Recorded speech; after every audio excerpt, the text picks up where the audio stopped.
सभी का हार्दिक स्वागत है chemistry by Ramniwas Suiwal sir YouTube channel पर। हम अध्ययन कर रहे थे 12th साइंस की रसायन विज्ञान के लेसन नंबर 7 का पी ब्लॉक एलिमेंट्स, पी खंड के तत्वों का अध्ययन हम कर रहे थे। इस लेसन के हमारे 17 पार्ट कंप्लीट हो चुके थे। आज हमारा इस लेसन का पार्ट नंबर रहेगा 18 और इस पार्ट में हम अध्ययन करेंगे सल्फर के अपर रूपों का। यानी इस आज के वीडियो की हमारी हेडिंग रहेगी सल्फर के अपर रूप। तो आप लगातार मेरे साथ अंत तक बने रहिए। देखो, एलोट्रोप्स ऑफ सल्फर, सल्फर के अपर रूप, यानी अपन कह सकते हैं कि सल्फर के अनेक अपर रूप होते हैं। क्या कहेंगे?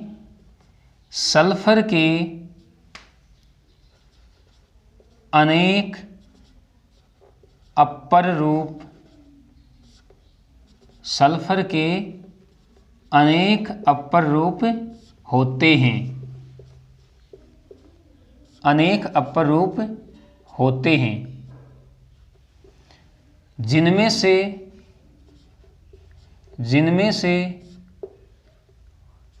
3 महत्वपूर्ण अपर रूप,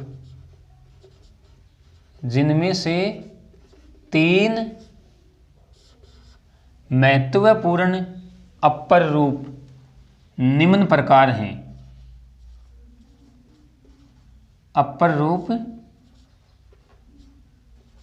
निम्न प्रकार हैं, निम्न प्रकार हैं। यानी सल्फर के अनेक अपर रूप होते हैं, जिनमें से 3 महत्वपूर्ण अपर रूप निम्न प्रकार हैं। देखते हैं वो 3 महत्वपूर्ण अपर रूप कौन कौन से हैं। देखो, पहला अपर रूप है विषम लंबाक्स, विषम लंबाक्स, विषम लंबाक्स सल्फर।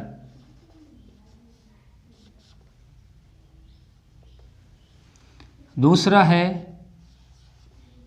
एकंताक्स, एकंताक्स सल्फर।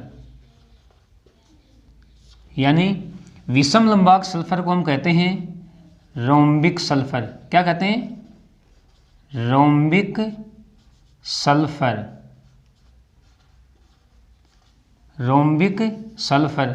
और इसी विषम लंबाक सल्फर को हम एल्फा सल्फर भी कहते हैं। तो इसे भी आप ध्यान में रखोगे। देखो, विषम लंबाक सल्फर कह सकते हैं, रोम्बिक सल्फर कह सकते हैं, या एल्फा सल्फर कह सकते हैं। एकंताक सल्फर को हम कहते हैं मोनोक्लिनिक। क्या कहते हैं? Monoclinic sulphur, monoclinic sulphur. अब देखो, विषम लंबाक सल्फर को एल्फा सल्फर कहते हैं, तो एकंताक सल्फर को हम बीटा सल्फर कहते हैं, बीटा सल्फर। तो इस नाम को भी आप ध्यान में रखोगे। तीसरा महत्वपूर्ण अपर रूप है प्लास्टिक सल्फर, प्लास्टिक सल्फर।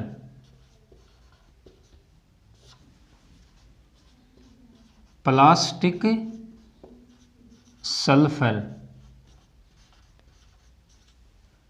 और इसे हम कहते हैं डेल्टा सल्फर। देखो, सल्फर के 3 महत्वपूर्ण अपर रूप कौन कौन से हैं? पहला है विषम लंबाक सल्फर, रोम्बिक सल्फर, इसे हम एल्फा सल्फर भी कहते हैं। दूसरा है एकंताक्स सल्फर, यानी मोनोक्लिनिक सल्फर, जिसे हम बीटा सल्फर भी कहते हैं। और तीसरा है प्लास्टिक सल्फर, यानी डेल्टा सल्फर। अब हम तीनों का डिटेल से अध्ययन करेंगे। सबसे पहले हम चर्चा करते हैं विषम लंबाक्स सल्फर की। विषम लंबाक्स सल्फर यानी रोम्बिक सल्फर।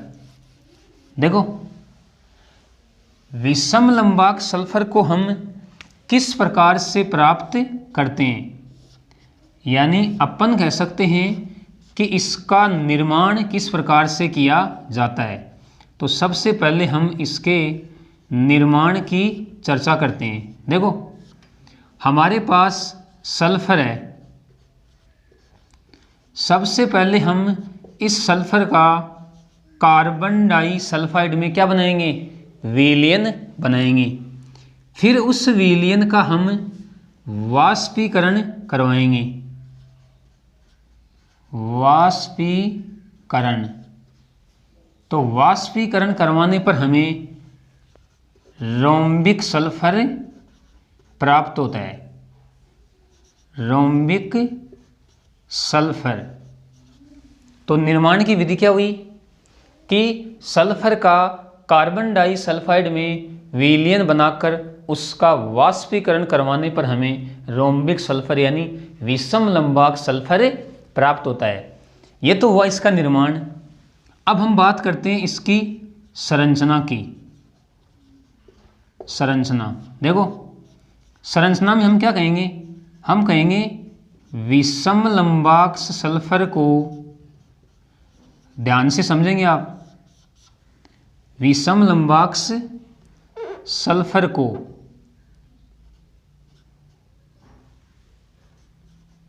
S8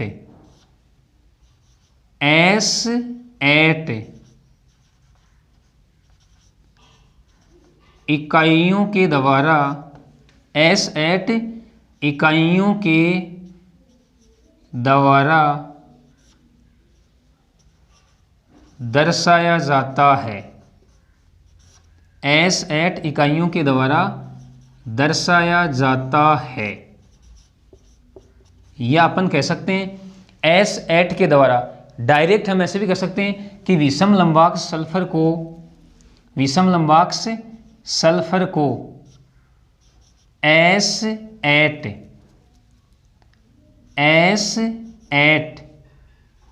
के द्वारा दर्शाया जाता है। यानी सल्फर के 8 परमाणु एक दूसरे के साथ जुड़े रहते हैं। अब देखो इसकी संरचना देखते हैं हम। इसकी संरचना होती है पुटित वलय, क्या कहेंगे, पुटित वलय संरचना पाई जाती है, पुटित वलय संरचना पाई जाती है। यानी ये सल्फर के 8 परमाणु एक पुटित वलय संरचना में व्यवस्थित रहते हैं। अब देखो मैं इसकी बना रहा हूं संरचना।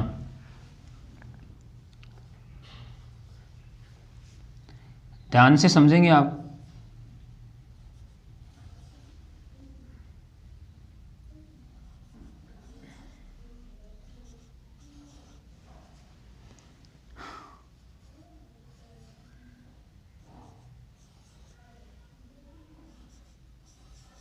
देखो 1 2 3 4 5 6 7 और 8 S8।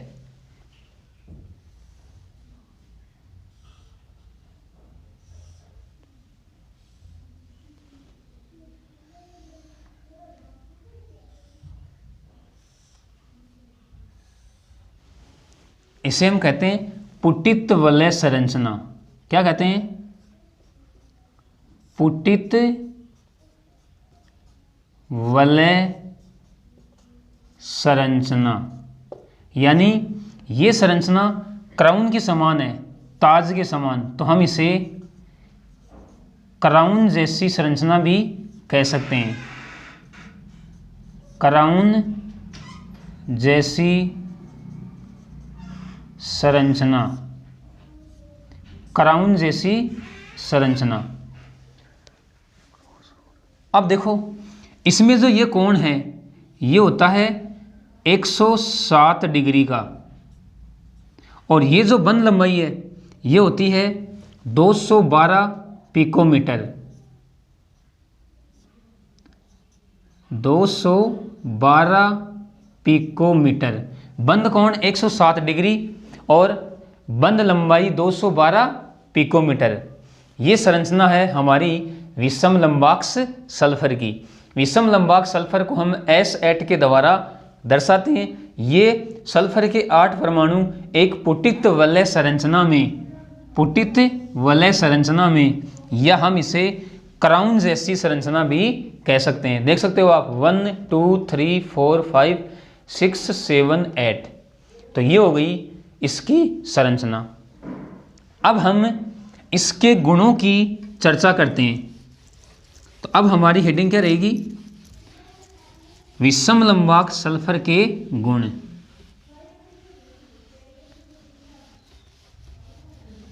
निर्माण देख लिया हमने, इसकी संरचना देख ली। अब हम गुणों की चर्चा करते हैं।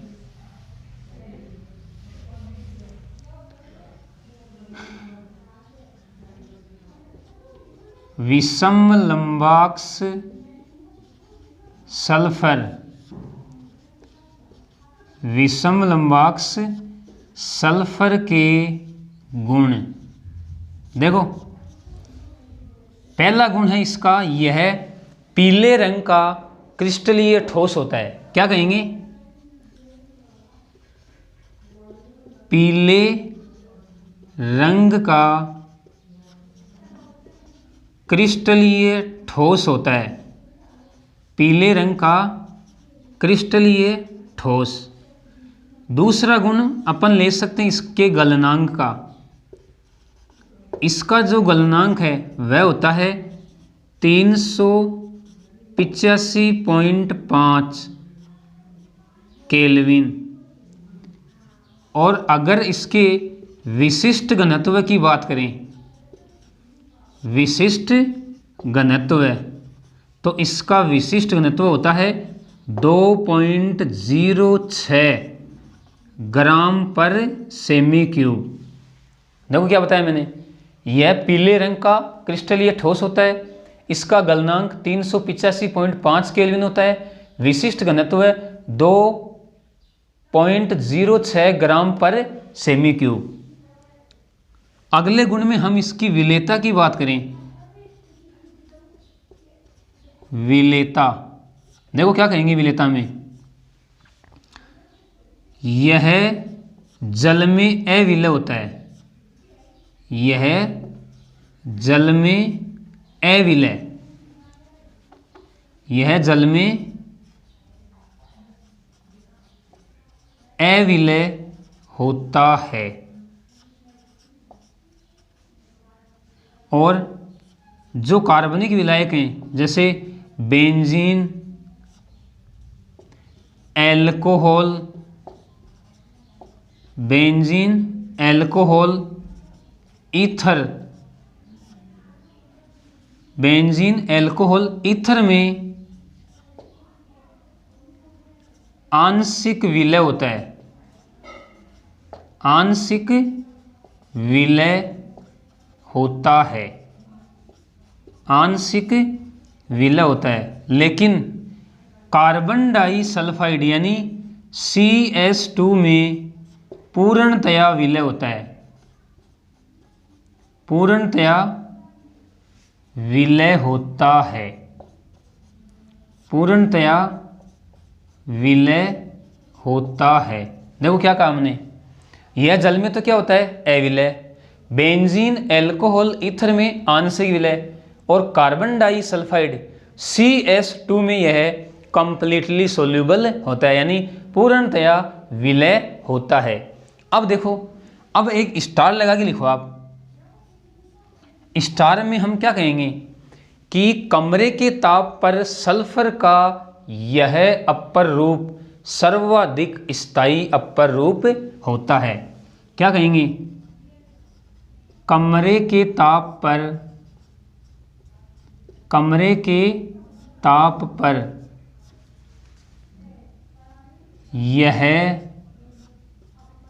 सल्फर का, कमरे के ताप पर यह सल्फर का सर्वाधिक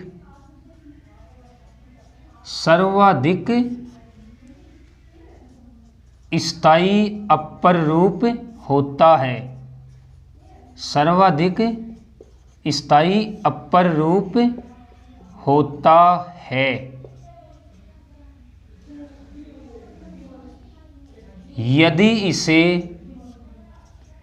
यदि इसे 369 केल्विन ताप पर, ध्यान से समझना, यदि इसे 369 केल्विन ताप पर गर्म किया जाए,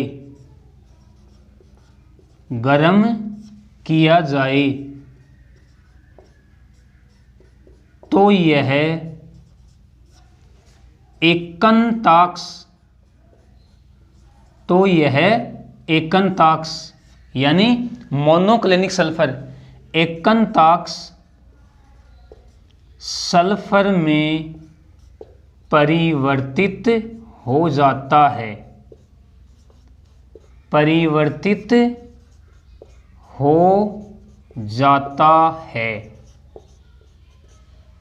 देखो दो बातें मैंने आपको बताई यहाँ पे। पहली बात तो क्या बताई कि कमरे के ताप पर यह सल्फर का सर्वाधिक स्थायी अपर रूप है, लेकिन यदि इसे 369 केल्विन ताप पर गर्म करें तो इस ताप पर यह एकनताक्स सल्फर में परिवर्तित हो जाता है। यानी अपन क्या कह सकते हैं, ये हमारा क्या है, विषम लंबाक्स सल्फर। ध्यान से समझना, विषम लंबाक्स सल्फर है। हमने इसको गर्म किया 369 केल्विन ताप पर, तो यह किस में आ गया, एकनताक्स सल्फर में। और यदि तापमान को वापस कम करें यानी इसको ठंडा करें तो यह वापस किस में आ जाएगा, विषम लंबाक्स सल्फर में। यानी अपन क्या कह सकते हैं, अपन कह सकते हैं कि जो 369 केल्विन ताप है, यह ताप इन दोनों का संक्रमण ताप कहलाता है। संक्रमण ताप। भाई सबसे पहले हमने विषम लंबाक्स सल्फर को गर्म किया 369 केल्विन ताप पर, तो यह किस में परिवर्तित हो गया, एकनताक्स सल्फर में। फिर हमने वापस इस 369 केल्विन ताप को कम किया यानी इसको ठंडा किया, तो यह पुनः विषम लंबाक्स सल्फर में परिवर्तित हो गया। यानी एक दूसरे में ये परिवर्तित होते रहते हैं, इसलिए इस 369 केल्विन ताप को हम संक्रमण ताप कहते हैं। अब देखो अगले गुण की बात करें अपन, तो अपन कहेंगे कि इसकी चालकता बहुत कम होती है। इसकी चालकता बहुत कम होती है। इसकी चालकता बहुत कम होती है। तो ये हमने विषम लंबाक्स सल्फर के गुण देखें। एक बार वापस से मैं आपको रिवाइज करवा रहा हूँ। यह पीले रंग का क्रिस्टल ये ठोस होता है, गलनांक इसका 385.5 केल्विन होता है, विशिष्ट घनत्व है 2.06 ग्राम पर सेमी क्यूब होता है, विलेयता यह जल में अविलेय होता है, बेंजीन एल्कोहल ईथर में आंशिक विलेय होता है, कार्बन डाइसल्फाइड में पूर्णतया विलेय होता है। कमरे के ताप पर यह सल्फर का सर्वाधिक स्थायी अपर रूप होता है, लेकिन यदि इसे 369 केल्विन ताप पर गर्म किया जाए तो यह एकनताक्स सल्फर में परिवर्तित हो जाता है। और तापमान को कम करेंगे यानी वापस इसे ठंडा करेंगे तो यह विषम लंबाक्स सल्फर में परिवर्तित हो जाता है। इसीलिए इस 369 केल्विन ताप को हम संक्रमण ताप कहते हैं और इसकी चालकता बहुत कम होती है। तो ये हमारा सल्फर का पहला अपरूप हो गया विषम लंबाक्स सल्फर। अब हम लेते हैं दूसरा अपर रूप यानी एकनताक्स सल्फर। देखो अब हमारा दूसरा अपर रूप एकनताक्स सल्फर। सल्फर का दूसरा महत्वपूर्ण अपर रूप है एकनताक्स सल्फर और इसे हम कहते हैं मोनोक्लिनिक। क्या कहते हैं, मोनोक्लिनिक सल्फर। मोनोक्लिनिक सल्फर, और इसी को हम क्या कहते हैं, बीटा सल्फर, बीटा सल्फर। इसको भी आप ध्यान में रखोगे, मोनोक्लिनिक सल्फर या बीटा सल्फर। देखो सबसे पहले बात करते हैं कि इसका निर्माण कैसे होता है। देखो निर्माण के लिए हम क्या करते हैं, हम पिघला हुआ विषम लंबाक सल्फर लेंगे। एक तस्तरी में क्या लेंगे, पिघला हुआ। देखो ये मेरे पास तस्तरी है,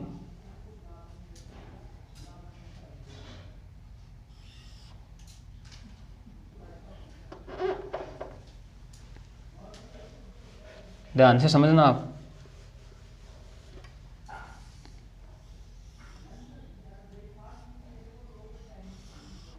ये तस्तरी है, यानी तस्तरी। इसमें हम क्या लेंगे, पिघला हुआ विषम लंबाक्स सल्फर।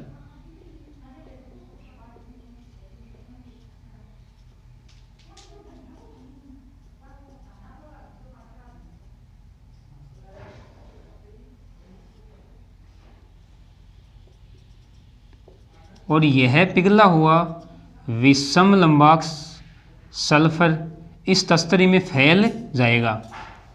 फिर इसको हम ठंडा करेंगे, ठंडा करेंगे तो इसकी पपड़ी बन जाएगी, और फिर इसमें 2 छिद्र कर देंगे। उन छिद्रों के द्वारा हम बचे हुए द्रव्य को बाहर निकाल लेंगे, बाहर निकाल लेंगे। और जब पपड़ी को हटाएंगे तो हमें रंगहीन सुई के समान क्रिस्टल प्राप्त होंगे। वही हमारा क्या रहेगा, एकंताक्ष सल्फर। यानी ये तो क्या, देखो ये तो है पिघला हुआ, क्या कहेंगे, पिघला हुआ विषम लंबाक्स, पिघला हुआ विषम लंबाक्स सल्फर। अब देखो मैं पूरी स्टेप यहां लिख रहा हूं। हमने क्या लिया, पिघला हुआ विषम लंबाक्स सल्फर, पिघला हुआ विषम लंबाक्स सल्फर। इसको हमने एक तस्तरी में लिया, लेकर हमने इसको क्या किया, ठंडा किया। ठंडा करने पर इसकी पपड़ी बन जाएगी। फिर इस पपड़ी में 2 छिद्र कर देंगे, 2 छिद्र। और इन छिद्रों में से ध्यान से समझना आप, इन छिद्रों में से बचे हुए द्रव्य को, बचे हुए द्रव्य को बाहर निकाल लेते हैं, बाहर निकाल लेते हैं।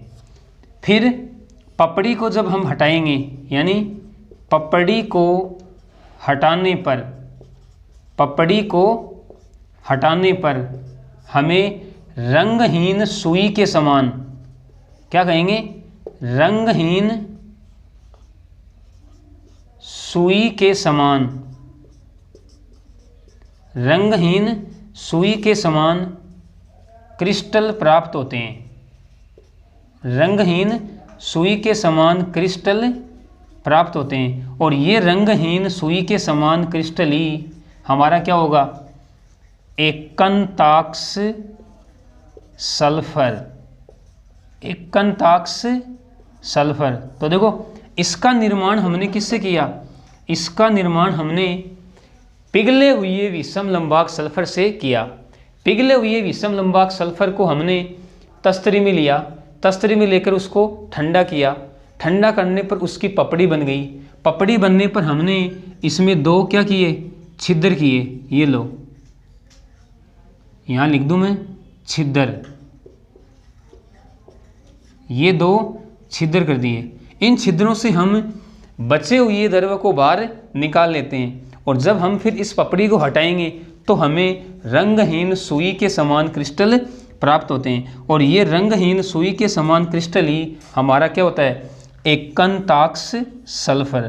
तो ये तो होगी इसकी निर्माण की विधि कह सकते हैं या प्राप्त करने की विधि कह सकते हैं। आप ऐसी की ऐसी स्टेप आप नोट कर लोगे।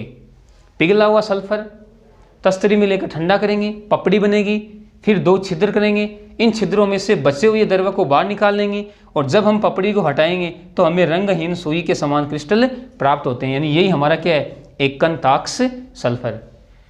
अब देखो, अब हम बात करते हैं इसकी संरचना की। देखो संरचना में क्या कहेंगे, एकनताक्ष सल्फर को, एकनताक्ष सल्फर को भी S8 के द्वारा दर्शाया जाता है। देखो इसको मैं आउटलाइन कर दूं, के द्वारा दर्शाया जाता है, S8 के द्वारा दर्शाया जाता है। यानी अपन कह सकते हैं कि इसकी संरचना भी कैसी होगी, पुटित वलय संरचना, पुटित वलय, पुटित वलय संरचना, जिसे हम क्राउन संरचना भी कह सकते हैं। क्राउन यानी ताज, क्राउन जैसी संरचना, क्राउन जैसी संरचना। यानी इसकी संरचना भी कैसी होगी, देखो पुटित वलय संरचना।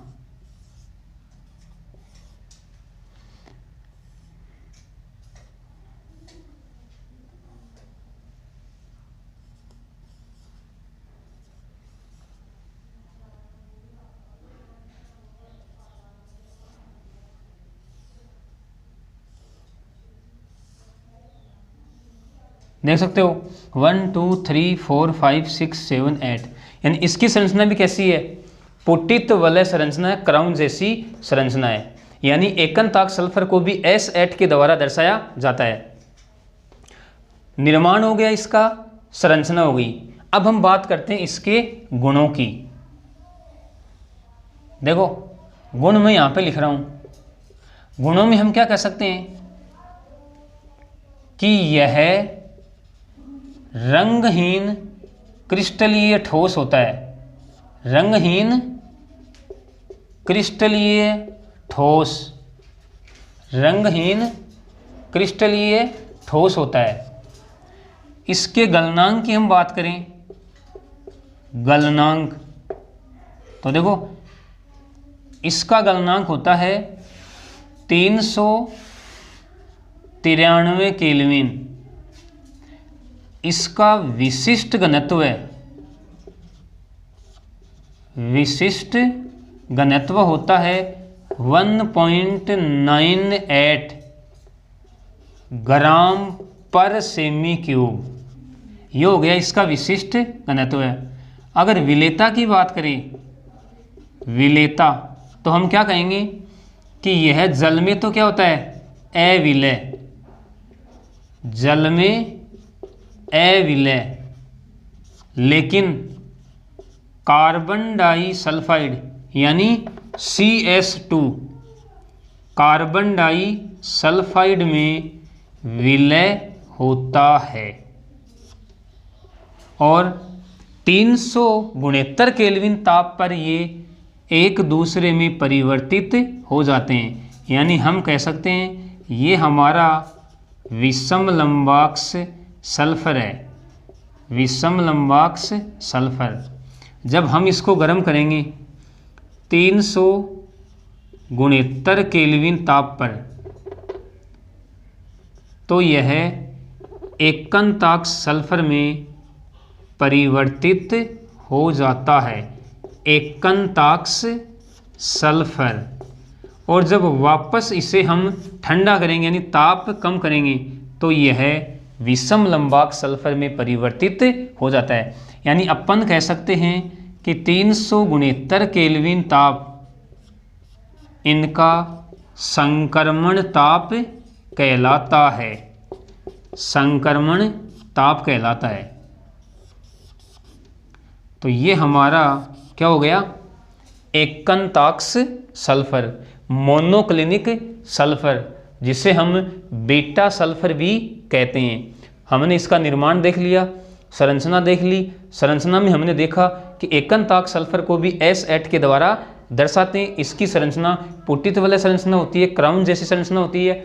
गुणों में हमने चर्चा की कि यह रंगहीन क्रिस्टलीय ठोस होता है। गलनांक इसका 393 केल्विन होता है। विशिष्ट घनत्व इसका 1.98 ग्राम पर सेमी क्यूब होता है। विलेयता जल में अविलय होता है, लेकिन कार्बन डाइसल्फाइड में यह विलय होता है।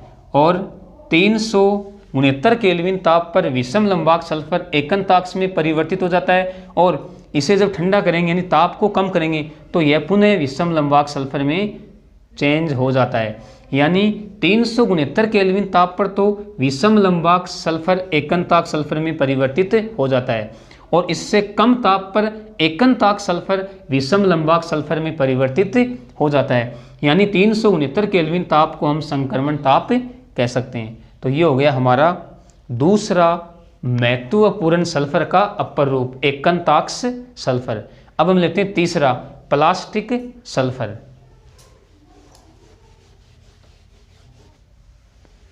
देखो अब हमारा तीसरा अपर रूप प्लास्टिक सल्फर, यानी सल्फर का तीसरा महत्वपूर्ण अपर रूप हमारा प्लास्टिक सल्फर।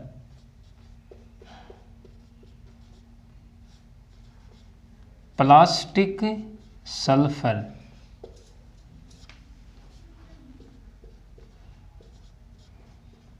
प्लास्टिक सल्फर, और इसे हम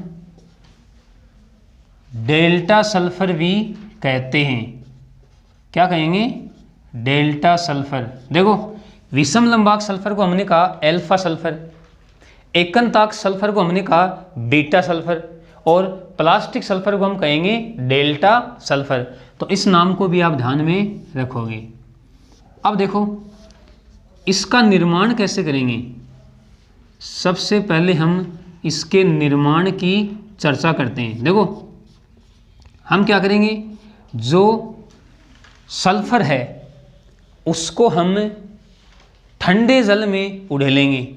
यानी अपन कह सकते हैं कि सल्फर को ठंडे जल में डालेंगे तो हमें रबर के समान मुलायम सल्फर प्राप्त होता है। तो उस रबर के समान मुलायम सल्फर को हम क्या कहेंगे, प्लास्टिक सल्फर। देखो ये मेरे पास कोई पात्र है, इस पात्र में ठंडा जल है,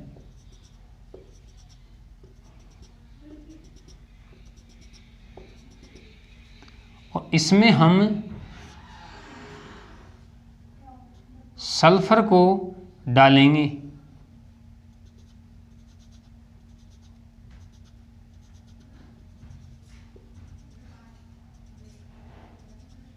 यानी ये तो क्या है, ठंडा जल, ठंडा जल, और इसमें क्या है, सल्फर। सल्फर का अपन विलयन कह सकते हैं। जब इस सल्फर के विलयन को हम ठंडे जल में उड़ेलेंगे तो देखो मैं यहां पर लिख रहा हूं स्टेप, उड़ेलने पर क्या होगा, रबर के समान मुलायम सल्फर प्राप्त होगा। मुलायम सल्फर, यह रबर के समान मुलायम सल्फर ही क्या होगा, हमारा प्लास्टिक सल्फर। प्लास्टिक सल्फर, और यह प्लास्टिक सल्फर नरम होता है, लचीला होता है तथा प्रत्यास्थ होता है। नरम होता है, लचीला होता है और प्रत्यास्थ होता है, लेकिन धीरे धीरे यह कठोर होकर क्या कहेंगे, धीरे धीरे कठोर होकर, धीरे धीरे कठोर होकर विषम लंबाक सल्फर में, विषम लंबाक सल्फर में परिवर्तित हो जाता है, सल्फर में परिवर्तित हो जाता है। क्या बताया मैंने? वापस से मैं आपको रिपीट करवा रहा हूँ। एक पात्र में ठंडा जल लेंगे, उसमें सल्फर का विलयन उड़ेलेंगे, उड़ेलने पर हमें रबर के समान मुलायम सल्फर प्राप्त होगा, जिसे हम प्लास्टिक सल्फर कहते हैं, जो नरम होता है, लचीला होता है, प्रत्यास्थ होता है, यानी जिसे हम खींच सकते हैं, रबर की भांति खींच सकते हैं। लेकिन धीरे धीरे यह कठोर होकर विषम लंबाक सल्फर में परिवर्तित हो जाता है। तो ये तो हो गया इसका निर्माण। और अब बात करते हैं हम इसकी संरचना की। देखो संरचना में हम क्या कहेंगे?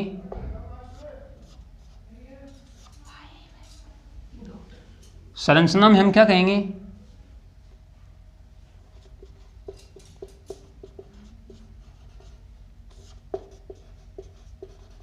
प्लास्टिक सल्फर को S6 के द्वारा दर्शाया जाता है, S6 के द्वारा दर्शाया जाता है। और इसकी जो संरचना है वो होती है कुर्सी जैसी, कुर्सी जैसी संरचना। यानी अगर हम इसकी संरचना बनाएं तो देखो इसकी संरचना होती है कुर्सी के समान। यहां बना रहा हूं मैं, देखो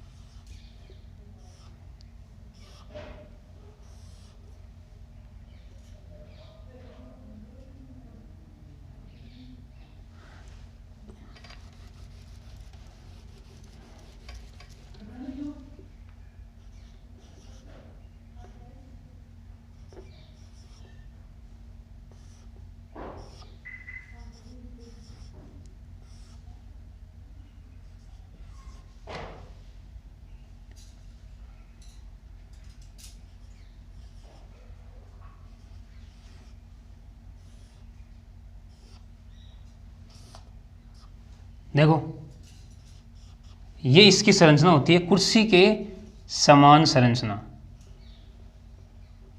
अब देखो इसमें ये जो बंद कोण है ये होता है 102.2 डिग्री, और ये जो बंद लंबाई है ये होती है 205.7 पिकोमीटर।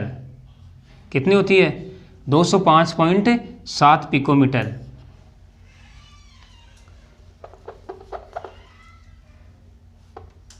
थोड़ी सी इसको मैं इस प्रकार से बना रहा हूँ। ये लो, बंद कोण कितना बताया मैंने? 102.2 डिग्री। ये जो बंद लंबाई ये होती है 205.7 पिकोमीटर। तो कुर्सी जैसी संरचना होती है, यानी सल्फर के 6 परमाणु एक कुर्सी जैसी संरचना में व्यवस्थित रहते हैं। तो ये हो गया हमारा प्लास्टिक सल्फर। अब देखो हमने सल्फर के 3 महत्वपूर्ण अपर रूपों का डिटेल से अध्ययन कर लिया है। अब हम कुछ महत्वपूर्ण बातें देखते हैं। यानी अपन कह सकते हैं कि जो सल्फर है यह अनेक अपर रूप बनाता है। यह अपन ऐसे कह सकते हैं कि सल्फर के अनेक अपर रूप बनाए गए हैं। तो आप स्टार लगा के लिखो, 3 स्टार लगाओ। आप क्या कहेंगे? सल्फर के अनेक अपर रूप बनाए गए हैं,